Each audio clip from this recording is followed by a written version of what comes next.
예, 김용범 대통령실 정책실장이 한미 관세 협상에서 진전이 있었다며 에이펙 정상회의에서의 합의 가능성을 내비쳤습니다. 정치권에서는 부동산 대책과 윤석열 전 대통령 면회를 둘러싼 공방이 이어지고 있는데요. 관련해서 유용화 한국외대 초빙 교수, 김철현 전 국회정책연구위원 두 분 모시고 자세한 내용 짚어보도록 하겠습니다. 두 분 어서 오세요. 네, 안녕하세요. 네. 예. 자, 관세 협상 후속 논의를 위해 미국을 방문한 김용범 대통령실 정책실장이 한미 관세 협상에서 대부분의 쟁점, 실질적 진전이 있었다라고 밝혔는데요. 관련한 내용 먼저 보시고 다시 이어가겠습니다. 전보다는 에이펙 계기의 타결될 가능성이 더 높아졌다. 이 정도로 볼 수 있고요. 그렇지만 대부분의 쟁점은 상당히 이제 의견 일치를 보았는데 여전히 조율이 필요한 남은 쟁점들이 한두 가지가 있습니다. 그래서 그 쟁점을 귀국하여 우리 부처와 이제 또 심도 있게 검토를 해서 우리 입장을 추가적으로 전달하고 추가적으로 또 협상을 해야 됩니다. 네, 여러 쟁점들에 대해서 많은 진전이 있었다라고 밝혔고요. 계속 이야기가 나오고 있는 한미 통화수합부 관련해서도 미국 측의 이해가 이루어졌다라고 했는데요. 실제로 경주 정상회의 전에 어느 정도 합의가 좀 이루어질 가능성에 대해서 어떻게 점치십니까? 그러니까 에이펙 정상회의 전에 사실상 실질적인 실무 협상이 진행돼야 맞죠. 그다음에 양 정상이 만나서 이제 합의하면 끝나는 데인데 저 가기 전에 며칠 전이죠. 그 김영봉 실장하고 누구죠? 김정관 장관인가? 예. 지금 여한구 통상교섭본부장 그리고 구윤철 부총리 네 예. 분이 다 협상에 가서 매달렸는데 가기 전에 언론 기사는 이제 그 미국의 OMB라고 예산관리국 가서 MOU를 맺는 거 아니냐 뭐 그런 얘기까지 나올 정도예요. 언론이 이제 오버한 언론도 있었습니다만 그렇게 해서 상당히 이번 주말이요 오늘까지는 어느 정도의 얘기가 나오지 않겠냐 그러는데 지금 김영범 실장 얘기에 따르면은 에이펙 회의 때 정상간으로 간다라는 겁니다. 이게 실무적으로 타결됐다고는 아닌 거로 보여요. 물론 내일 이제 이재명 대통령에 보고를 하고 국무회의에서 공개적으로 한다 그랬으니까요. 그만큼 어려운 겁니다, 굉장히. 왜냐하면 트럼프가 거의 상식 이하의 비정상적인 협상을 하고 있기 때문에 예. 한국이 갖고 있는 뭐 뚜렷한 무기, 그거는 지금 보도됐습니다. 마스가라든가 조선의 협력 문제 이 정도 수준이기 때문에 상당히 쉬운 협상이 절대로 아니다. 그러니까 버티는 경우밖에 없는데 이재명 대통령이 어떤 용단과 결단을 내릴지는 봐야겠습니다. 예를 든다면 중국 같은 경우는 히토류를 갖고서 야 히토류 수출 금지 그러니까 트럼프 대통령이 뭐라 그랬습니까? 시진핑은 이제 위대한 지도자다. 또 브라질도 관세를 50% 매긴다 그러니까 미국 국내 산업에서 국내에서 난리가 났던 거예요. 커피값이 올라오고 그러니까. 그러니까 트럼프가 브라질 룰라 대통령한테 전화해서 직접 전화했다라는 거 아니에요? 굉장히 부드럽고 이렇게.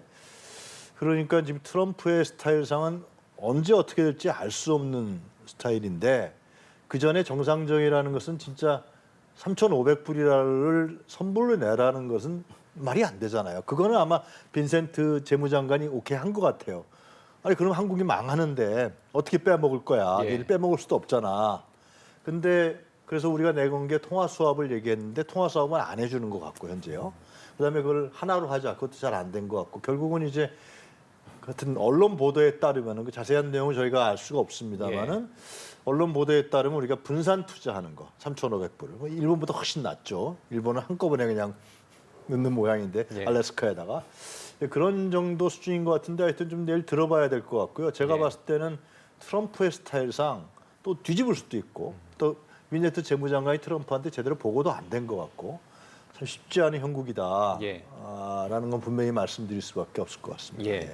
지금 우리 대한민국 측에서도 꺼낼 카드가 뭐 있을런지 모르겠습니다만 지금 경주에서 다 같이 이제 전국 전 세계 이제 지도자를 모이지 않습니까? 그 전에 어느 정도 합의가 좀 이뤄질 가능성은 어떻게 보세요? 그렇습니다. 기본적으로 지금 저는 뭐 미국과의 관세 협상은요 불평등 협상이거든요.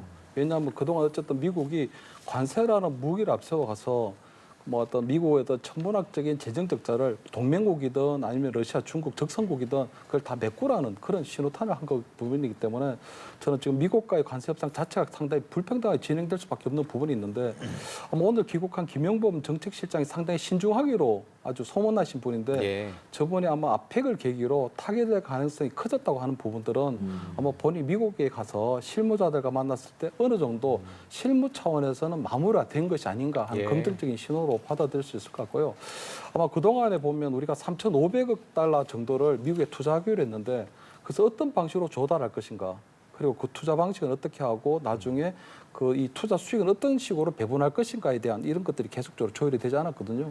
근데 아마 언론에 나온 부분을 보면 3,500억 달러 우리가 지금 가지고 있는 외환 보유고가 한 4,100억 정도 되는데 이 3,500억 달러를 한꺼번에 투자해버리면 우리 같은 경우는 굉장히 외환 위기에 그렇습니다. 직면할 수 있기 때문에 이 3,500억 달러에 대한 어떤 원화 안정을 위해서는 무제한 통화 스와프를 해야 된다는 건데 그 무제한 통화 스와프까지가 체결된지 강의가 된지는 모르겠어요. 근데 만약에 저는 무제한 통화 스와프가 만약 받아들여질 수 있다면 그것은 우리나라 원화도 어떤 국제적 인정을 받을 수 있는 굉장히 중요한 계기가 된 걸로 보이거든요. 왜냐하면 미국 같은 경우에는 뭐 일본의 엔화라든가 아니면 뭐 영국의 파운드라든가 기축 통화국만만 통화를 스와프를 했는데 만약 우리하고도 무제한 통화 스와프가 이루어진다면 상당히 진척이 있다고 봐야 될 것 같고요. 아마 3,500억 달러에 대해서는 10개년 분할로 투자하는 부분들로 얘기가 된 것 같거든요. 그래서 아마 그렇게 되면 우리가 1년에 한 350억 불 정도 되니 예. 그렇다면 그런 것들은 수출입은행 등 같은 어떤 정책 금융 기관을 통해서 충분히 조달할 수 있기 때문에 우리나라의 어떤 외환 보유고에 크게 문제가 없다. 다시 말해서 3,500억 달러를 어떤 방식으로 조달할 것인가에 대해서는 미국하고 어느 정도 양해가 이루어졌는데 중요한 것은 현금 비중을 어느 정도로 할 것인가. 그동안 우리 정부는 아마 대출이나 보증이 중요하고 현금 비중은 한 5%밖에 되지 않는다고 했는데 그 비중이 한 5% 정도로 정리가 된 건지 아니면 10%나 15% 이상 아니면 일본처럼 한 50%까지 되는지 이런 부분들 또는 나중에 투자하고 난 다음에 그 투자 원금이라든가 이런 투자 수익을 어떤 방식으로 회수할 것인가 이런 부분들에 대해서는 아마 김영범 정책실장이 아마 내일 국무회의에서 아마 대통령께 보고하고 난 이후에 아마 나름대로 좀 뭐 국민들에게 좀 알려지는 부분이 있지 않을까 저는 이렇게는 보입니다. 네, 아직 과제가 많이 남아있는 듯합니다. 한편 관련해서 국내 5대 그룹 총수들이 트럼프 대통령과 7시간 넘게 골프 회동을 가졌는데요. 재계가 사실상 정부 협상을 측면 지원했다 이런 관측도 나오는 상황에서 이번 회동 어떤 의미가 있다고 보시는지 근데 이걸 들어보겠습니다. 손정희 회장이 기획해 손정희 회장이 마련한 자리 같아요. 네. 그러니까 지금 손정희 회장이 오픈 AI와 스타게이트에 대규모 투자를 했는데 잘 안 풀리고 있잖아요. 그러니까 트럼프 그러니까 좀 일각의 분석은 손정희 회장이 한국의 재벌 총수들을 거기다 불러서 기획했으니까 불러서 자기가 투자하고는 오픈 AI라든가 스타게이트에 좀 한국의 특히 삼성의 이재용 회장이라든가 이런 사람 투자하게 만드는 그러면서 그거를 트럼프가 좀 같이 중개하는 뭔가 그러한 작품인 것 같아요. 지금 현재 거기도 뭐 저녁 골프 회동을 하면서 어떤 얘기가 나왔는지 일체의 보안이 유지되고 있는 예. 것 같아요. 미국 언론에도 그런 것 같고요.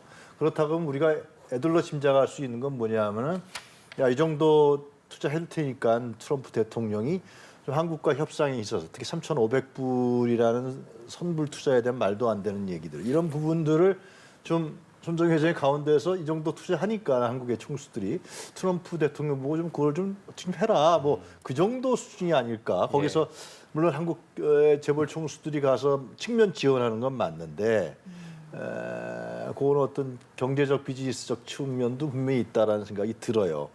그러니까 좀 아까 말씀하셨지만 결국 우리가 갖고 있는 무기라는 거는 마스가 하나란 말이죠. 조선업 협력. 근데 그걸 갖고 이제 어떻게 트럼프라는 비상식적이고 몰상식적이고 제가 표현을 더 세게 하고 싶지만 변수가 좀 많은. 아니, 표현하고 싶 이건 기본 협상이 아니잖아요. 이거는요. 뭐 밀고 땡기고 하는 게 아니잖아요. 예. 그동안에 특히 미국의 동맹국이었던 뭐 한국이라든가 일본, 호주, 또 캐나다, 유럽 이런 데서 당신들이 우리 때문에 많은 덕을 봤으니까 그 돈을 내놔라 이 얘기거든요. 그쪽 논리는 실제로 마가스령 논리는 그런 부분에 우리가 어떻게 버틸 거냐라는 문제가 저는 굉장히 중요하다 그러는데 상당히 쉽지 않다라는 건 분명한 형국이고요. 어떻게 버틸 거냐라는 게 중요한 것 같아요. 그래서 저는 이런 특히 트럼프가 국내적으로도 굉장히 위험에 처해 있습니다. 지금 전국의 미국 국내에 약 2천여 곳에서 노 킹스라는 시위가 계속해서 예. 벌어지고 있고 그리고 이제 내년에 11월에 중간 선거 결과가 있고 또 지금 뭐 가자 지구에서는 뭐 평화 협상을 했다 그러지만 중국과의 관계도 상당히 어려운 관계고 그냥 풀 수 있는 거는 한국이라든가 일본이나 동맹국 그냥 해갖고 선물 받아내서 성과를 발휘하는 뭐 그런 식의 전법인 것 같은데 한 가지 사례만 말씀드리면 1차 세계대전 이후 영국이 자유무역 주장했던 영국이 상당히 도전을 많이 받게 됐어요. 미국이나 다른 나라한테. 그러니까 영국도 마찬가지로 한 10% 이상의 보관세를 매겼어요. 그랬더니 어떤 결과가 나왔느냐. 영국의 국내 산업이 경쟁력을 잃게 된 거예요. 전 미국도 마찬가지가 될 거라고 보여집니다.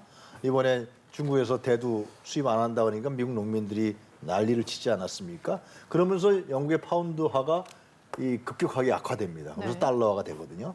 마지막으로 트럼프가 미국이 이제 패권 국가에서 몰락하면서 추락하면서 나타난 트럼프가 마지막으로 이제 저항하는 카드라고 보여지는데 우리 한국 입장에 봤을 때 너무 힘든 거죠. 힘든데 하여튼 잘 버텨서 이재명 대통령이 지난번 때와 같이 아주 지혜를 발휘해서 근데 과연 에이펙 회의 때 이것이 타결될지 안 되더라도 버텨야죠 계속. 저는 그런 생각입니다. 뭐 25% 자동차 관세 맞더라도 우리가 버텨서 이러한 부당하고 도저히 말도 안 되는 협상은 우리가 받아들일 수 없다라는 건 분명히 해야 되죠. 하나 변수는 이제 북한 관계가 북미 관계가 좀 풀리게 된다 그러면 또 트럼프가 한반도에서 에이펙 회의 왔다가 김정은을 만나게 된다. 예를 든다면 지금 CNN에서 보도했습니다만 그러면 좀 내가 이거 성과 냈으니까 좀 이거는 좀 뒤로 미룰게 뭐 그런 정도 예상할 수 있지 않을까 생각합니다. 예. 네. 버텨봐야 한다 이런 의견 주셨는데요. 트럼프 대통령과의 골프 회동 어떤 영향을 미칠 거라고 생각하십니까? 그 트럼프하고 이 골프 회동을 하는데 참가비가 100만 불이었다 그러더라고요. 14억. 참가비가 있었습니까? 14억 정도 예. 됐다는데 결국 이제 어떤 트럼프 대통령의 어떤 비즈니스 마인드는 이런 골프 회동조차에서 나오는구나 이렇게 생각할 수 있고요. 저는 아마 트럼프 대통령하고 삼성 이재용 회장이나 뭐 SK 하이닉스의 뭐 재태원 회장이나 현대자동차의 정의선 회장하고는 여러 차례 만나왔기 때문에 저는 상당히 화기애애한 분위기에서 골프 회동이 이루어졌을 거로 보이거든요. 다만 저는 어떤 이 5대 총수들이 트럼프 대통령하고 어떤 골프 회동을 하는 과정에서 깊은 얘기를 나누지는 못했을 거로 보여요. 다만 이제 트럼프 대통령도 보면 반도체 분야에서는 삼성이나 SK 하이닉스하고 어떤 도움이 필요하고 방금 얘기하시는 것처럼 조선업 관련해서는 하나 김동선 회장의 어떤 뭐 도움도 받아야 되는 부분이 있기 때문에 저는 아마 그 5대 그룹 총수들이 나름대로 트럼프 대통령을 향해서 아마 이번 한국 정부의 대미 투자 계획에 대한 민감 보증해주는 그런 역할을 할 수 있었다고 보이거든요. 예. 자, 우리 5대 총수들이 한국 정부의 대미 투자 계획, 특히 3,500억 달러에 대해서 우리가 보증해 줄 테니 그 부분에 대해서는 한국 정부의 진정성을 믿어도 된다는 부분들이 있다고 생각하거든요. 그렇지만 그동안은 보통 정부가 어떤 민간 기업의 해외 진출에 대해서 보증해오는 형식이었다면 오늘 골프 회동은 민간 기업이 거꾸로 한국 정부의 어떤 대미 투자 계획을 보증해주는 그런 효과가 있지 않았나 이렇게 생각이 되고요. 아마 저는 골프 회동이 끝나고 난 다음에 삼성 이재용 회장이나 SK 뭐 최태원 회장이 대통령과 직접 통화를 하거나 또는 뭐 어떤 대통령실의 김용범 정책실장하고 이 사안에 대해서 골프 회동을 했을 때 어떤 분위기를 좀 전달했을 거로 보이거든요. 트럼프 대통령이 어떤 의중을 갖고 있는지 또는 함께 골프를 친 미국 정부의 관계자들은 어떤 생각을 갖고 있는지를 좀 전달할 수 있었다면 예. 그런 부분들이 굉장히 중요한 팁은 되지 않았을까. 그래서 예. 지금 아마 미국과의 관세 협상이 이제 마무리 단계에 있는데 굉장히 중요한 팁들을 우리 기업 총수들이 전달하는 그런 뭐 효과가 있지 않았을까. 저는 예. 이렇게 뭐 보입니다. 알겠습니다. 관세 협상 관련해서 많은 진전이 좀 이뤄졌길 바라면서 자, 국내 정치권 소식도 좀 짚어보도록 하겠습니다. 장동혁 국민의힘 대표가 윤석열 전 대통령을 면회한 사실을 공개하면서 당 안팎의 논란이 좀 커지고 있습니다. 당대표 후보 시절에 했던 약속을 지킨 것이다라고 말했는데요. 금요일 이제 일반 면회 형식을 택하고 일정도 지도부에 공유를 안 했다고 해요. 그래서 국민의힘 일각에서도 사실 무책임하고 좀 부적절했다는 비판도 나오는데요. 관련해서 어떻게 보셨어요? 그래서 뭐 일정한 어떤 국민적 비판을 받을 수밖에 없다고 보이고요. 다만 저는 장동혁 대표가 전당대회 과정에서도 본인이 당대표 할 때 아마 당원들에게 약속했던 부분이거든요. 본인이 당대표가 되면 윤석열 전 대통령에 대해서 반드시 구치소 면회를 하겠다 하는 부분이 있었는데 저는 장동혁 대표가 어쨌든 전직 1호 당원이었고 예. 전직 대통령 윤석열 전 대통령에 대한 마지막 저는 뭐 예호 차원의 어떤 면회라고 보이거든요. 소위 말해서 저는 좀 굿바이 면회라고 볼 수 있는데 예. 어떤 윤석열 전 대통령과의 관계를 계속적으로 이어가겠다, 지속하겠다는 그런 부분보다는 이전 어느 정도 이제 대통령을 조금 자유롭게 풀어주는 나름대로 이제 관계를 절연하는 그런 좀 의미가 있다고 보이거든요. 예. 다만 저는 장동혁 대표 오늘 어떤 뭐 윤석열 전 대통령을 면회한 그 타이밍은 조금 아쉽다는 부분이 있는 게 지금 최근에 어쨌든 그 국민의힘 계속적으로 내란 정당이라는 그 프레임에 갇혀 있었는데 최근에 국정감사 등에서도 그렇지만 민주당이 너무 급진적인 어떤 검찰청 폐지라든가 저는 저희대 대법원장에 대한 어떤 방신주기 청문회라든가 또는 뭐 부동산 대책이라든가 예. 어떻게 보면 국민의힘이 이제 내란 정당이라는 어떤 프레임에서 벗어나서 대여 투쟁을 위한 어떤 굉장히 중요한 정치적 대반격을 할 수 있는 호기를 맞았는데 이때 다시 윤석열 전 대통령을 만나게 되니까 내란 정당 프레임에 다시 갇히게 되는 예. 그런 게 벌어지게 되는 부분도 있거든요. 그렇기 때문에 저는 장동혁 대표가 윤석열 전 대통령에 대한 마지막 예우 차원의 면회였기를 바라고 앞으로 두 번째, 만약 세 번째 면회가 이루어진다면 도저히 걷잡을 수 없는 상황이 될 거라고 보이거든요. 그렇기 때문에 저는 국민의힘의 어떤 장동혁 대표가 국민의힘 당원을 대표해서 마지막으로 윤석열 전 대통령에 대한 마지막 어떤 예우 차원의 면회를 한 것이다. 예. 그런 부분에 있어서는 비판이 일정 부분 있을지라도 어떤 감수할 수밖에 없고 또 장동혁 대표가 그런 부분에 있어서는 올해 전직 대통령에 대한 전직 1호 당원에 대한 마지막 예우를 잘한 것 같다. 예. 저는 그렇게 못 평가합니다. 사실 뭐 예상했던 대로 민주당에서는 정말 원색적인 비판을 가했습니다. 김병기 원내대표가요, 야스쿠니 신사참배와 다름없다라는 입장까지 밝혔는데요. 관련해서 어떻게 보셨어요? 이 장동혁 대표 처분을 가만 보면요, 좀 오락가락하고 왔다 갔다 하는 것 같아요. 상당히 그걸 국민의힘 입장에서 표현하면 유연하다 이렇게 표현할 수도 있는 것 같고, 민주당 입장에 봤을 때는 극으로 갔다가 또 아닌 것 같다 뭐 이런단 말이죠. 저거는 제가 보기에는 지방선거를 향한 행보라고 좀 보여집니다. 그러니까 지방선거를 치르려고 그러면 뭔가 좀 그 극우, 그 익스트림 라이트에서 좀 와야 될 거 아니에요, 그죠? 중간으로 와야 될 거 아닙니까? 예. 그리고 흔히 얘기하는 이제 합리적 보수층들, 지금 이재명 대통령의 지지로 가 있는 그 층들을 좀 끌어올려야 되고, 그게 그 가기 전에 가장 굳건한 20%의 그 극단주의 세력들, 이건 국민의힘이 존재하고 있는 가장 중요한 가치거든요. 가치란 표현이 이상하고 하여튼간에 그 세력을 일단 다져놓자. 다져서 우리는 국민의힘은 당신들의 기반, 당신들이 우리의 기반입니다. 중요한 기반. 일단 다져놓고 그 다음에 이제 요즘에 여론조사 나오는 거 보면 서울시장이나 부산시장이나 다른데 경기도지사는 아직 뭐 확실한 후보군이 없습니다만 국민의힘에서 해볼만 하거든요. 민주당하고 해볼만 해요. 우리 교수님 말씀하신 대로 민주당의 후보들이 그렇게 약진하고 있지 못하고 오차범위예요. 오차범위 그렇습니다. 정도. 오차범위. 김미석 총리 정도가 좀 앞서는 거고 오세훈 시장한테. 그렇기 때문에 이제 그러면 이제 장동혁 대표가 사는 길은 뭡니까? 지방선거에서 승리하는 거거든요. 서울시장과 경기도지사, 부산, 충청도. 이때 거기에 총력을 다할 것인데 해볼만하다. 그러면 그 전에 이제 왼쪽으로 좀 갈 거니까 가운데로 올 거니까 이 완전한 굳건한 세력은 우리가 다져놓고 가자. 그래서 아마 그렇게 하는 행보가 아니냐라는 생각이 드는데요. 상당히 기술적인 거죠. 기술적이고 정치공학적인 거고 좀 우리 눈에는 다 보이는데 또 이제 국민의힘을 지지했던 분들이라든가 이런 분은 잘 안 보일 수도 있는 저는 그런 행보라고 보여집니다. 네, 알겠습니다. 한편 김건희 씨 의혹을 수사 중인 민중기 특검이 과거 비상장 주식으로 억대 차익을 올렸다는 의혹이 제기됐는데요. 특검 측은 정상적인 투자였다 이렇게 해명을 했지만 국민의힘은 고발 방침까지 밝히면서 공세에 나서는 상황입니다. 이거 어떻게 보고 계십니까? 저는 민중기 특검이 그러니까 이것은 제가 뭐 자세히 모르겠습니다만 언론 보도를 봤을 때는 뭔가 유쾌한 얘기는 아닙니다. 그죠? 뭔가 비상장 주식이고 또 거기가 또 특검에서 수사하고 있는 김건희 씨하고 관련된 부분들이 또 있는 그런 회사란 말이죠. 예. 그래서 이 문제에 대해서 물론 이것이 위법한 행위라든가 범법한 행위는 아닌 것으로 보여집니다. 그리고 지인을 통해서 했기 때문에 사전 정보를 얻고서 한 건 아닌데 저는 민중기 특검이 지금 3대 특검 다 마찬가지인데 뭔가 좀 속 시원한 건 안 보이는 것 같아요. 그나마 이제 민중기 특검에서는 한학자 총재를 구속했고 권성동 의원, 윤석열 정권의 가장 최근 실세였던 권성동 의원을 구속시킨 사건. 그러나 김건희 씨와 관련된 공천 문제라든가 뭐 한두 건이 아니잖아요, 지금.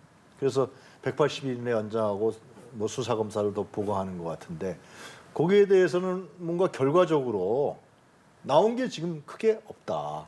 실제로 내란 특검이라든가 뭐 최상병 특검 뭐 어느 정도 하고 있습니다만 뭐 3대 특검이 그래서 지지자들 사이에서는 야 이거 특검이 좀 너무 흐지부지한 거 아니냐 지지부진한 거 아니냐라는 얘기가 나오거든요. 근데 이번에 특검에서 제대로 된 내란 세력을 청산하고 척결하지 않는다 그러면 이거 굉장히 심각한 상황이 발생하거든요. 그러니까 특검팀에서 물론 민중기 특검에서는 40명의 검사들이 나 안 해 뭐라다 돌아가려다 다시 온 것 같은데 검사들의 반란 저항도 있었고 하여튼 뭔가 남은 기간 동안에 수사력과 모든 걸 총력을 다해서 특히 이번에 인원 터진 것도 민중기 특검한테는 좋은 일은 결코 아니죠. 네. 그래서 제대로 된 결과들을 분명하고 확실하게 국민에게 내놔야 된다라는 말씀을 드리고 싶습니다. 네.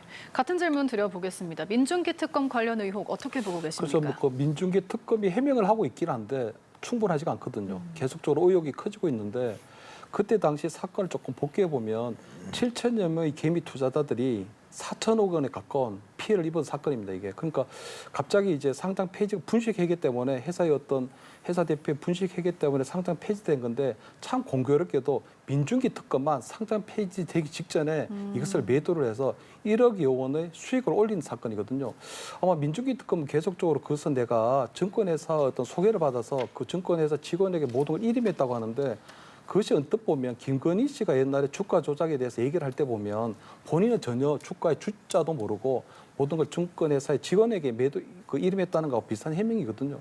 근데 계속적으로 이게 의혹이 커지는 부분이 뭐냐면 그 회사의 대표가 이 민중기 특검하고 같은 고등학교, 같은 대학교 동기라는 거거든요. 그렇다면 과연 민중기 특검이 증권회사의 직원에게 그 종목을 추천받았을 때 그 종목의 대표인 친구에게 그것을 물어보지 않았을까 하는 이런 것들이 있는 거잖아요. 그러니까 회사의 대표인 친구에게 이 회사에 투자하면 괜찮을 거라는 것들을 그 회사의 대표하고도 충분히 교감했다는 그런 의혹이 생길 수가 있고 두 번째 그 회사의 대표도 상장 폐지하기 직전에 팔아가지고 엄청난 수익을 올리게 되는데 그때 이 민중기 특검의 주식도 같이 팔리게 되거든요. 매도 시기가 또 일치를 하거든요. 그렇기 때문에 아마 민중기 특검이 이 부분에 대해서 계속적으로 해명을 한다고 하지만 계속적으로 의혹이 커지고 있는 상황이기 때문에 전 민중기 특검이 이 부분에 있어서 좀 더 명료하게 이 사건에 대해서 다시 한 번 더 분명히 입장을 밝힐 필요가 있다는 생각이 들고 아마 국민의힘에서는 당연히 이제 고발을 할 거거든요. 지금 당장 아마 고발에 대한 수사가 이루어지지 않을 수는 있지만 아마 민중기 특검 이 부분에 있어서는 아마 고발에 따라서 아마 민중기 특검이 수사를 받게 된다면 민중기 특검이 계속적으로 지금 특검의 업무를 수행하기가 과연 적절할 거냐 한 이런 것들에 대한 계속적으로 논란이 커져 나가지 않을까 이렇게 보입니다. 예, 알겠습니다. 자, 한편 정부의 부동산 대책을 두고도 여야가 엇갈린 입장을 보이고 있습니다. 민주당은요, 서울 집값 급등의 책임을 전임 정부에 돌리고 있습니다. 윤석열 전 대통령, 오세훈 서울시장 때문이다. 뭐 이런 취지로 공급 확대 방안을 좀 검토 중이라는 이야기를 전했고 국민의힘은 국민을 투기꾼으로 몰아가는 재앙 수준의 정책이다라고 강하게 반발했는데요. 이 부동산 정책이라는 게 뭐 좁게는 뭐 내년에 있을 지선, 뭐 넓게는 뭐 정권 전체에도 좀 영향을 미칠 수 있는 뭐 중요한 부분이지 않습니까? 지금 여야의 공방은 어떻게 보고 계세요? 그렇죠. 이제 평가에는 문재인 정부에서 과도한 규제 정책만 남발하다가 결국은 정권이 넘어간 거 아니냐 그런 평가가 있는 게 사실입니다. 근데 이제 민주당에서 얘기한 건 그 얘기일 거예요.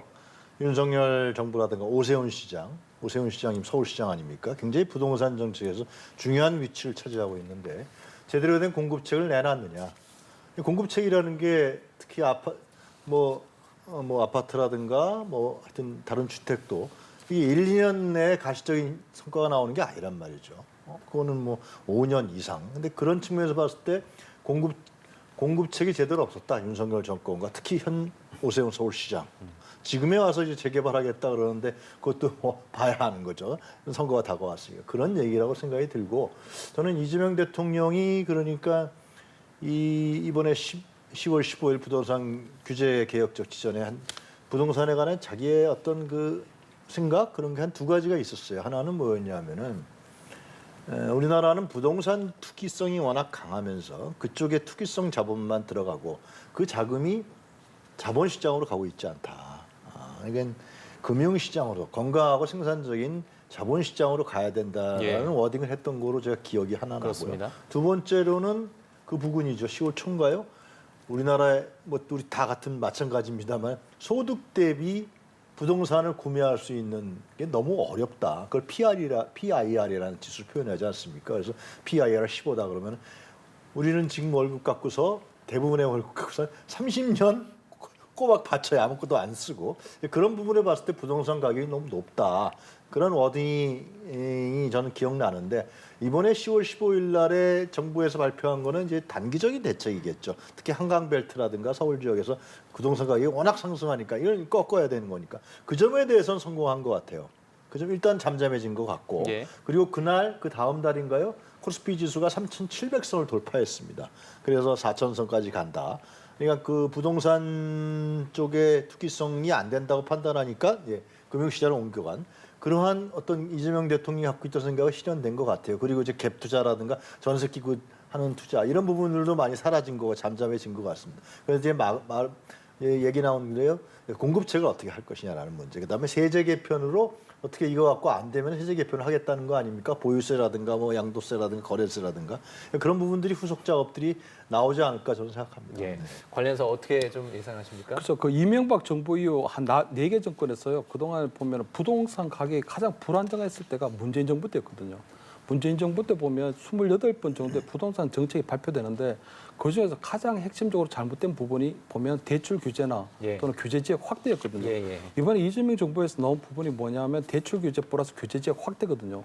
이게 가장 큰 문제점이 뭐냐면 이렇게 되면 이게 부동산 거래 시장이 왜곡이 되거든요. 그렇게 되면 아마 정부에서는 아마 이게 부동산 투기 수요는 잡고 실수요자를 위한 것이라고 얘기를 하지만 실질적으로 우리 부동산 시장이 완전 얼어붙었거든요. 그러니까 팔고 싶은 사람은 지금 집을 못 팔고 있고요. 사고 싶은 사람 집은 지금 삽을 못 사고 있거든요. 예. 그렇게 하면 이렇게 부동산 거래가 실종이 되면 가장 크게 문제가 되는 게 전세 시장이 교란이 된다는 거거든요. 전세 시장 교란이 된다는 건 무슨 말이냐면 오랫동안 이제 전세 생활을 했거나 또는 이제 작은 집에 있다가 이제 돈을 좀 벌어서 애들이 크고 하니까 이제 큰 집으로 갈아타기를 좀 해야 되는데 이렇게 대출 규제가 바뀌고 거래가 실종이 되면 이 전세 시장에서 매매로 넘어가야 될 그 수요가 그대로 이 전세 시장에 잔류하게 되거든요. 예. 그렇다면 전세 시장 그대로 공급은 일정한데 신규 전세 수입이 들어오게 되니까 전세 가격이 내년 봄에 아마 이사 처리되면 전세 대란이 일어날 가능성이 굉장히 예. 커지거든요. 그렇게 되면 아마 전세 대란이 일어나게 되면 아마 전세도 있지만 이제 반전세 또는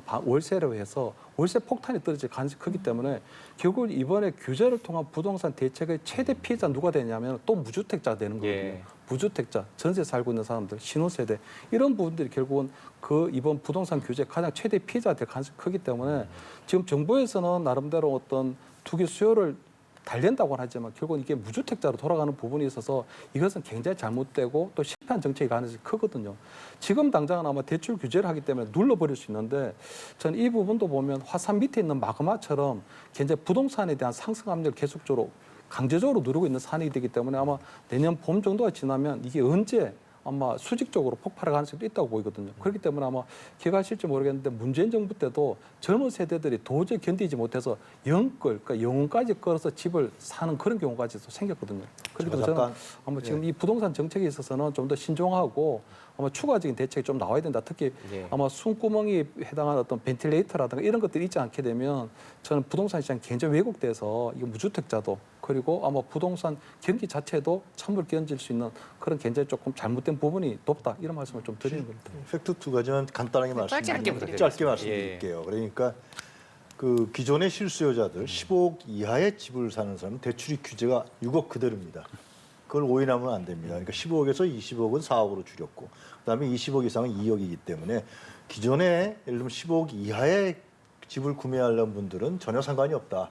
대출 규제가 강화된 게 아니다. 네. 전세도 DSR이라는 걸 해서 전세자금의 대출 부분도 상당히 현실적으로 했다. 그 두 가지만 말씀드리겠습니다. 네, 알겠습니다. 관세 협상부터 여야 공방까지 이야기 나눠봤습니다. 지금까지 유용하 한국외대 초빙 교수, 김철현 전 국회정책연구위원 두 분과 함께했습니다. 오늘 말씀 고맙습니다. 잘 들었습니다.